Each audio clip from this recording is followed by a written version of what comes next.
3 महीने बाद तैयारी शुरू करने के छोटे सेक्शनल टेस्ट देने शुरू कर दिए।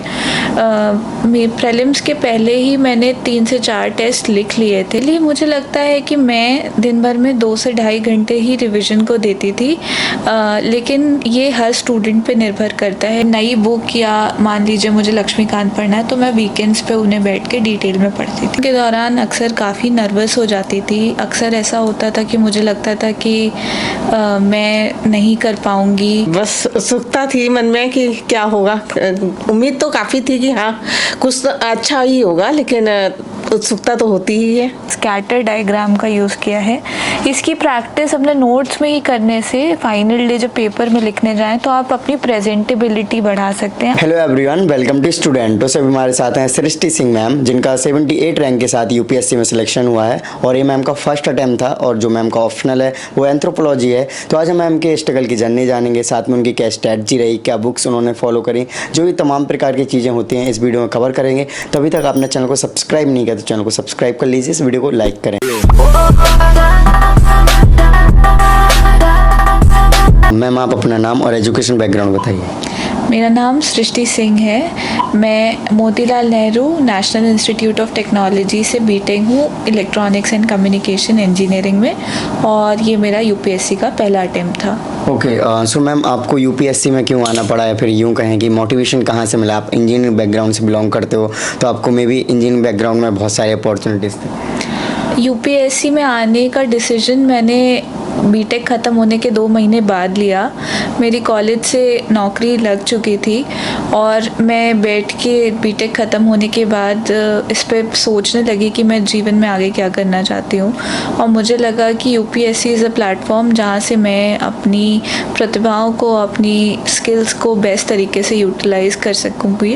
एंड ऑल्सो मेरे फैमिली में देयर आर पीपल जो गवर्नमेंट सेक्टर में काम करते रहे हैं, तो there was always this thing in the back of my mind कि मुझे कभी लाइफ में इस चीज़ के लिए ट्राई करना है। सो आई टुक दिस चांस और मुझे लगा कि अब मैं इसके लिए तैयारी करने के लिए तैयार हूँ। ओके, सो मैम जैसे ही आप प्रिपरेशन में आए तो मैम कहीं ना कहीं आपने गाइडेंस लेना स्टार्ट किया होगा, कैसे रिसोर्सेज वगैरह को कलेक्ट करना स्टार्ट किया?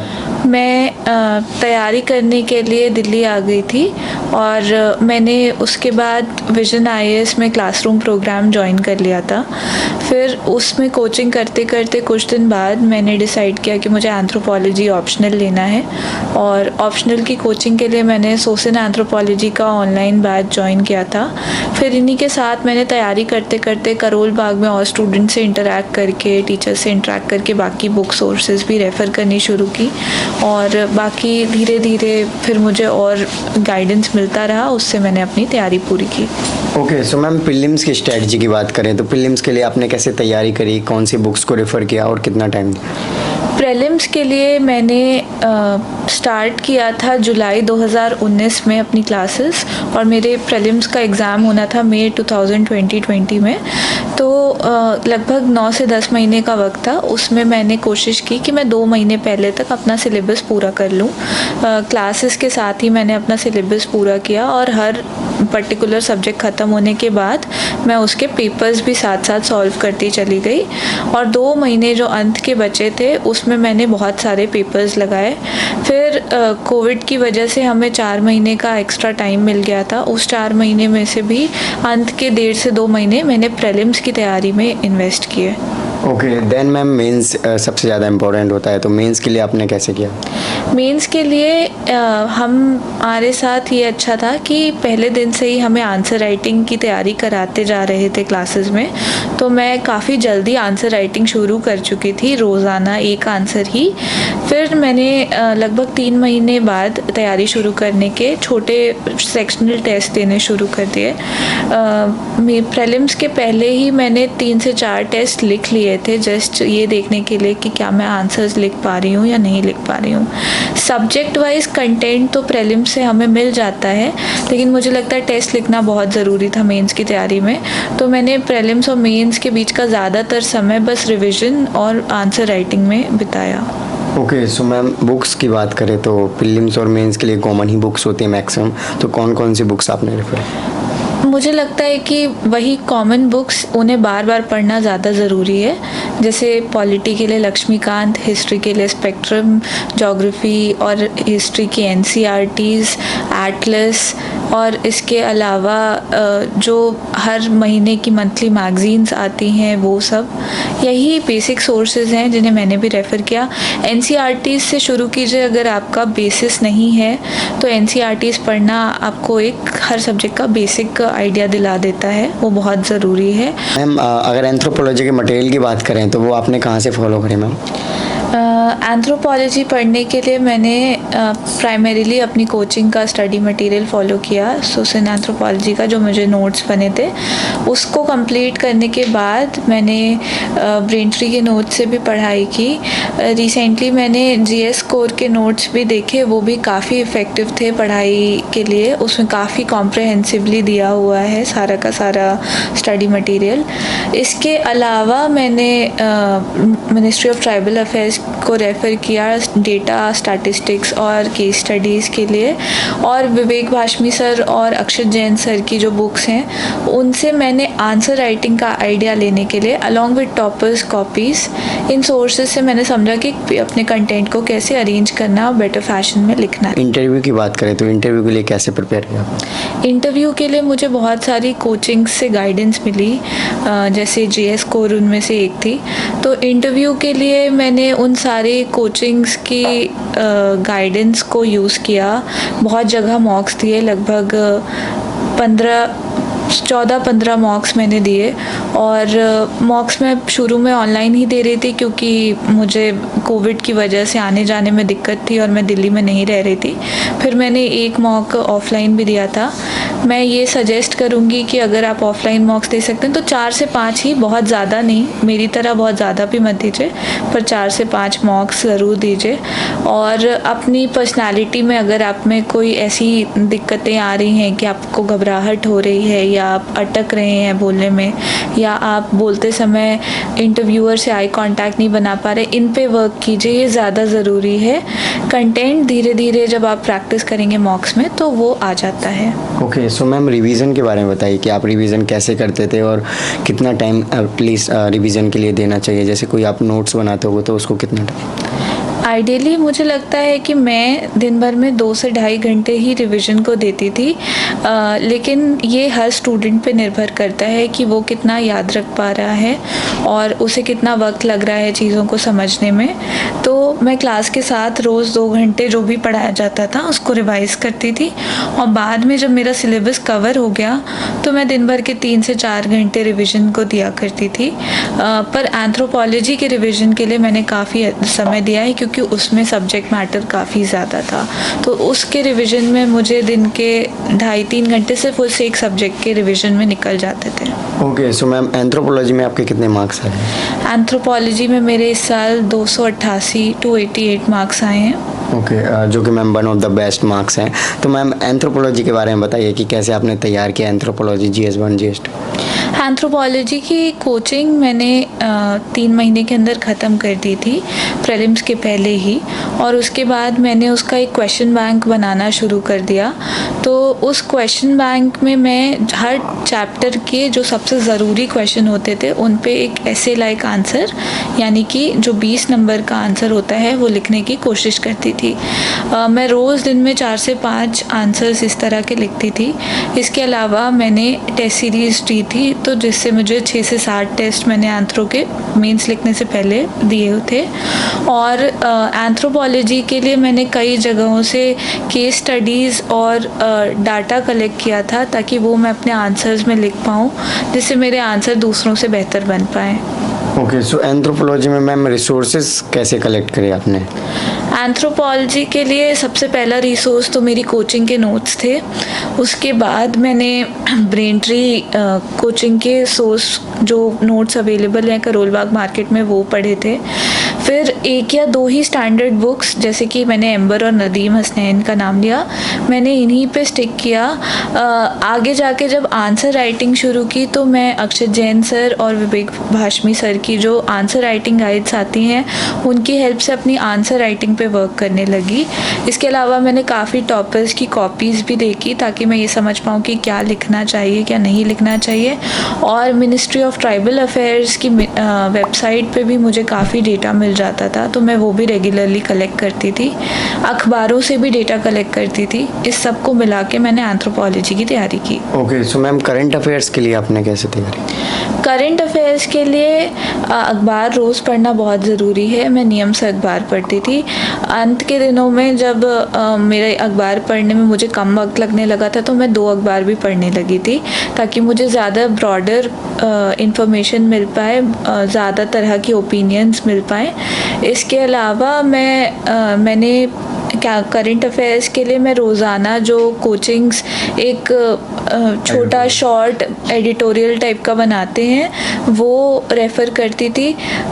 दिन में जो कि रिटन होता है जिसमें दिन की वो खबरें जो अखबारों में कई बार मिस हो जाती हैं मैं वहाँ से कवर कर लेती थी। मैं करंट अफेयर्स के नोट्स नहीं बनाती थी लेकिन जो मंथली मैगजीन्स आती थी उनसे मैं करंट अफेयर्स रिवाइज कर लेती थी। और लास्ट में प्रीलिम्स और मेंस के लिए जो कंपाइलेशंस आते हैं मैंने उन्हें भी पढ़ा था ताकि करंट अफेयर्स की अच्छी तैयारी हो जाए। ओके, सो मैम आपने नोट्स और शॉर्ट नोट्स वगैरह बनाए होंगे, तो मैम वो कैसे बनाते थे आप? नोट्स पहली गलती जो कई लोग करते हैं कि एक ही कॉपी में सारे नोट्स बनाना, तो मैं हर सब्जेक्ट के लिए अलग नोट्स बनाती थी। इसके अलावा मैं नोट्स बनाने के लिए कलरफुल पेन्स का यूज़ करती थी ताकि मैं चीज़ों को प्रॉपरली हाईलाइट कर पाऊँ। और मैं नोट्स में हमेशा एक्स्ट्रा जगह छोड़ देती थी हर चैप्टर के बाद ताकि मुझे जो भी एक्स्ट्रा इन्फॉर्मेशन मिल रही है मैं वहाँ पे ऐड अप कर पाऊँ। इसके साथ ही मैं कई बार कुछ सब्जेक्ट्स के लिए लूज़ नोट्स बनाती थी जिसमें इन्फॉर्मेशन एडिशन की रेगुलरली ज़रूरत पड़ती रहती है। जैसे मुझे लगता था कि आर्ट एंड कल्चर में आपको बहुत तरह से इन्फॉर्मेशन मिलती रहती है छोटी छोटी, तो मैं उसके लिए लूज़ नोट्स बनाया करती थी। फिर इन नोट्स को मैं फ़ोल्डर वाइज सेग्रीगेट कर देती थी और उसका ऑर्गेनाइजेशन बहुत प्रॉपरली करती थी ताकि मैं समय पे उसको रिवाइज़ कर पाऊँ। फिर मैं कुछ चीज़ें जैसे ऑनलाइन सोर्सेज से मिलती हैं उनके लिए ऑनलाइन नोट्स भी मेंटेन करती थी एवर नोट पे ताकि मुझे डबल काम ना करना पड़े और मैं ऑनलाइन नोट्स के थ्रू ही रिवीजन जल्दी कर पाऊँ। ओके, सो मैम अगर बात की जाए जैसे कि आपने अभी बताया कि आप ऑनलाइन नोट्स वगैरह का यूज़ करते हो, तो मैम ऑनलाइन नोट्स वगैरह कितने ज़्यादा हेल्पफुल रहते हैं रिवीजन करने में? ऑनलाइन नोट्स आपको बहुत सारे मिल जाएंगे तो आप सब कुछ मत पढ़ने के पीछे भागो, लेकिन अगर आपको कुछ अच्छा मिल रहा है ऑनलाइन पढ़ने के लिए तो इंटरनेट का यूज़ काफ़ी हेल्पफुल होता है यूपीएससी की तैयारी में। आप उसमें से काम की चीज़ें कॉपी पेस्ट कर सकते हैं अपने खुद के नोट्स में, उनको साथ साथ अरेंज करते जाएं ताकि लास्ट डे आपको उनके अरेंजमेंट में दिक्कत ना हो, आप जल्दी रिवाइज़ कर पाएँ और उसमें आपका टाइम भी बचता है और आप जल्दी क्रिएटिवली अपने नोट्स को यूटिलाइज़ कर सकते हैं अपनी प्रेपरेशन में। Okay, so ma'am time table आप क्या फॉलो करते थे स्टडी के दौरान? कितने स्लॉट में आप पढ़ते थे और क्या सब्जेक्ट पढ़ते थे? मेरा टाइम टेबल अराउंड 9 to 9 जैसा रहता था। तो सुबह 9 से 12 मेरी जीएस की क्लासेस होती थी और उसके बाद मैं वापस घर आके आधे एक घंटे रेस्ट करके अखबार पढ़ा करती थी। अखबार पढ़ने के बाद मैं 2 घंटे तकरीबन जो क्लास में पढ़ा उसका रिवीजन या अगर मुझे कुछ खुद पढ़ना है तो वो पढ़ती थी। शाम को मैं ऑप्शनल की क्लासेस करती थी या करंट अफेयर्स की भी कभी कभी क्लासेस होती थी तो वो अटेंड किया करती थी। और फिर मैं जो लास्ट के 2-3 घंटे हैं after taking a small break, मैं उस पीरियड में फिर अपना रिवीजन या जो मुझे खुद से पढ़ना हो बुक्स वो रेफ़र किया करती थी। वीकेंड्स पे क्लासेस नहीं रहती थी तो उस दिन मैं कोई नई बुक या मान लीजिए मुझे लक्ष्मीकांत पढ़ना है तो मैं वीकेंड्स पे उन्हें बैठ के डिटेल में पढ़ती थी। ओके, सो मैम जब आपने देखा कि आपका फर्स्ट अटेम्प्ट में और अच्छे रैंक के साथ आपका सिलेक्शन हो गया तो उस टाइम पे आपका क्या रिएक्शन था और आपके फैमिली? पहले तो बिलीव ही नहीं हुआ कि सिलेक्शन हो गया है, काफ़ी टाइम लग गया सिंक इन होने में कि हाँ ऐसा हो गया है। पर कहीं ना कहीं मेंस अच्छा हुआ था मेरा, तो मन में ये विश्वास था कि लिस्ट में नाम तो आ जाएगा, पर ये उम्मीद नहीं थी कि इतनी अच्छी रैंक आएगी। और फिर घर वाले भी बहुत खुश हुए, तो वो देखकर भी काफ़ी अच्छा लगा। ओके, सो मैम ऐसी कोई गलतियां जो आपने की हो प्रिपरेशन के दौरान जो आप स्टूडेंट से सजेस्ट करना चाहते हैं कि वो प्रिपरेशन के दौरान ना करें? मैं प्रेपरेशन के दौरान अक्सर काफ़ी नर्वस हो जाती थी। अक्सर ऐसा होता था कि मुझे लगता था कि मैं नहीं कर पाऊँगी और मैं जो कर रही हूँ उतना काफ़ी नहीं है। ये सोचना अच्छा भी होता है एक तरह से, ताकि आप अपनी प्रेपरेशन को फिर से सोचें उसके बारे में और जो गलतियाँ करें उन्हें सुधारें। लेकिन एक लिमिट के बाद नर्वसनेस आपको डिमोटिवेट करती है, और मैं यही सजेस्ट करना चाहूँगी कि अगर आपने सोच लिया है कि आपको ये करना है तो नर्वस नहीं होइए और लगातार कोशिश करते रहिए। जल्दी या देर से ये अलग बात है, पर रिज़ल्ट ज़रूर आता है मेहनत का। ओके, सो मैम जो नए एस्पिरेंट है जो यूपीएससी की प्रिपरेशन करना चाहते हैं उनके लिए आपका क्या मैसेज है? मैं यही बोलना चाहती हूँ एस्पिरेंट्स को कि लगातार मेहनत ही इस पेपर को क्वालिफाई करने का एक तरीका है। आजकल के टाइम में जब इतने डिस्ट्रैक्शंस अवेलेबल हैं, इन डिस्ट्रैक्शंस से पार पाना और उसके साथ अपनी पढ़ाई को इफ़ेक्टिवली कंटिन्यू करना तकरीबन 1-1.5 साल के लिए, ये बहुत ज़रूरी है ताकि आप पेपर में अच्छी रैंक सिक्योर कर पाएँ। ज़्यादा सोर्सेज मत फॉलो कीजिए, सोर्सेज को शुरू में रखिए ज़्यादा, पर धीरे धीरे लिमिट करते जाइए और अपनी मेंटल और फिज़िकल हेल्थ का बहुत ध्यान रखिए। मेंटल हेल्थ बहुत इम्पॉर्टेंट है इस प्रेपरेशन में, और ऐसा करते रहेंगे तो आपको ज़रूर सक्सेस मिलेगी। I wish all of you all the best.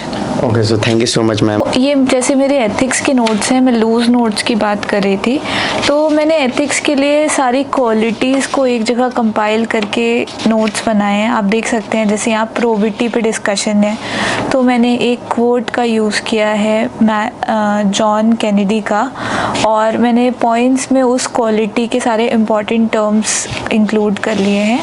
फिर यहाँ पे एथिक्स इन पब्लिक एडमिनिस्ट्रेशन की बात की है, तो मैंने एक स्कैटर डायग्राम का यूज़ किया है। इसकी प्रैक्टिस अपने नोट्स में ही करने से फाइनल डे जब पेपर में लिखने जाएं तो आप अपनी प्रेजेंटेबिलिटी बढ़ा सकते हैं, आंसर ज़्यादा सुंदर दिखेगा। ये जैसे एक एग्जाम्पल है मेरे ज्योग्राफी के नोट्स का, तो इसमें मैंने सुनामी के बारे में डिस्कस किया है। ये मेरे क्लास नोट्स हैं जो मैं क्लास के साथ बनाया करती थी, तो आप देख सकते हैं कि मैंने कितनी कलरफुल पेन्स का यूज़ किया है ताकि जब भी मैं इसे वापस रिवाइज़ करूं तो ये सारी चीज़ें मुझे ऑटोमेटिकली देखते ही वापस रिवाइज़ होती जाएं। कलरफुल पेन यूज़ करने का यही फ़ायदा रहता है कि आपको फिर चीज़ें देखते ही याद हो जाती हैं। फिर आप देख सकते हैं कि मैं कैसे पॉइंट्स में नोट्स बनाया करती थी क्लास में भी, 2 कलर की पेन्स टाइम लेके थोड़ा नोट्स बनाते समय, ताकि जब अगली बार मैं रिवाइज़ करूं तो मेरा टाइम बचे। इसके साथ ही आप पॉज कर दीजिए तो मैं उसका बता दूं। अभी हमारे साथ हैं मैम के मम्मी पापा जी, और सबसे पहले आप अपना नाम बताइए। मैं राजीव सिंह। और आपका? मैं शिल्पी सिंह। ओके, सो जब आपने देखा कि आपके बच्चे का फर्स्ट अटेम्प्ट में इतने अच्छे रैंक के साथ सिलेक्शन हो गया तो आपका क्या रिएक्शन था? भाई बहुत अच्छा लगा, क्या कहूँ, मतलब ये शब्द ही नहीं उसके लिए उस समय तो थे। भगवान की दया थी कि इतना बड़ा अच्छा काम बिटिया ने किया और हमारे घर परिवार सबका नाम रोशन कर दिया। ओके, सो जब रिजल्ट आने वाला था तो आप किस प्रकार से वेट कर रहे थे? उस दिन का क्या मोमेंट था? बस उत्सुकता थी मन में कि क्या होगा। उम्मीद तो काफ़ी थी कि हाँ कुछ तो अच्छा ही होगा, लेकिन उत्सुकता तो होती ही है। राइट, सो जैसे एक पेरेंट सभी के होते हैं कि अपने स्टूडेंट्स की जितनी ज़्यादा हेल्प कर सकें प्रिपरेशन में करते हैं, तो आप किस प्रकार से हेल्प करते थे? मेरी हम लोगों की इकलौती बेटी है, तो भाई बच्चों के लिए तो हर पेरेंट्स अपने भरसक सारा डिवोशन देते ही हैं, उन्हें जो सपोर्ट हो सके वो देते हैं। तो अकेली थी तो हमसे जो बन पड़ा हमने किया, हमेशा इनको पढ़ाई लिखाई में सपोर्ट किया। जहाँ ये जिस तरह की फैसिलिटी जिनको एजुकेशन से रिलेटेड चाहिए हमेशा समय पे ला के दी, और मैडम ने बहुत सपोर्ट किया है इनके पढ़ाई में। ये दिल्ली में तैयारी के दौरान 1 साल जब भी रही तो ये साथ में थी। बच्चे का टाइम ना वेस्ट हो कहीं गलत जगह पे, वो अपने टाइम को प्रोडक्टिव चीज़ों में अपनी पढ़ाई लिखाई से रिलेटेड यूज कर सके। इसके लिए बच्चों को जो भी असिस्टेंस चाहिए, आइदर इन डोमेस्टिक वर्क और आपके खाना बनाने से लेके एवरीथिंग व्हाटएवर, मैडम सब किया करती थी वहाँ पर। तो इन चीज़ों का कहीं ना कहीं बच्चों की एजुकेशन में बहुत अच्छा सपोर्ट मिलता है, क्योंकि समय तो इन सब हर बच्चे के पास 24 घंटे ही होते हैं दिन के। It is the best utilisation, how utilise your resources in better manner. इसके बाद हम सब का ये मतलब कहीं ना कहीं बच्चे अगर पढ़ते हैं, कुछ अच्छा करते हैं, तो एक टीम वर्क होता है, उन्हें भी सपोर्ट की ज़रूरत होती है, क्योंकि बाहर कंपटीशन बहुत है। हर बच्चा अच्छा है। ये छोटी छोटी चीज़ें ही ऐड अप होती हैं। तो पेरेंट्स के लिए तो मैं यही कहना चाहूँगा भाई, जहाँ तक हो सके अपने बच्चों को सपोर्ट करें इन ए बेटर वे। उस चीज़ का रिजल्ट डेफिनेटली आता है, बच्चे मोटिवेटेड फील करते हैं। Right, okay. सो जैसे कि अंकल जी ने बताया कि आप साथ में रहे प्रिपरेशन के दौरान, जब मैम डीमोटिवेट होते होंगे या फिर थक जाते होंगे प्रिपरेशन करते हुए, तो आप उनको किस तरीके से आगे प्रिपरेशन के लिए मोटिवेट करते हैं? भाई मोटिवेशन तो देना पड़ता है, बच्चों को थोड़ा सपोर्ट करना पड़ता है। अगर बच्चे थक जाते हैं, कभी कभी मतलब उनका मोटिवेशन जाने लगता है, तो उस समय हम लोगों का काम है कि उन्हें मोटिवेट नहीं हो जाएगा, होता है, ये सबका होता है। तो मेहनत करते रहना है, और बाकी तो रिजल्ट तो ऊपर वाले की इच्छा है। राइट, हाँ। सो आपने जैसा कि पेरेंट्स के लोगों के लिए आपने सजेस्ट किया कि आपको इस तरीके से हेल्प करना चाहिए, उसके लिए thank you so much every. So guys, आपने देखा कि अंकल जी और आंटी जी ने आपको बताया कि किस तरीके से उन्होंने अपने प्रिपरेशन के दौरान मैम की हेल्प की। साथ में उन्होंने जो फ्यूचर एस्पिरेंट हैं, जो तैयारी कर रहे हैं, उनको भी, पेरेंट्स के लिए भी बताया कि इस प्रकार से वो हेल्प कर सकते हैं अपने स्टूडेंट्स वगैरह की। सो आई होप आपको ये वीडियो अच्छी लगी होगी, तो इस वीडियो को लाइक करें। अभी तक आपने चैनल को सब्सक्राइब नहीं किया तो चैनल को सब्सक्राइब कर लीजिए। एंड आपके जो भी क्वेरीज होते हैं आप हमें इंस्टाग्राम एंड फेसबुक पर मैसेज कर सकते हैं। इन सभी की लिंक वीडियो के डिस्क्रिप्शन में। जय हिंद।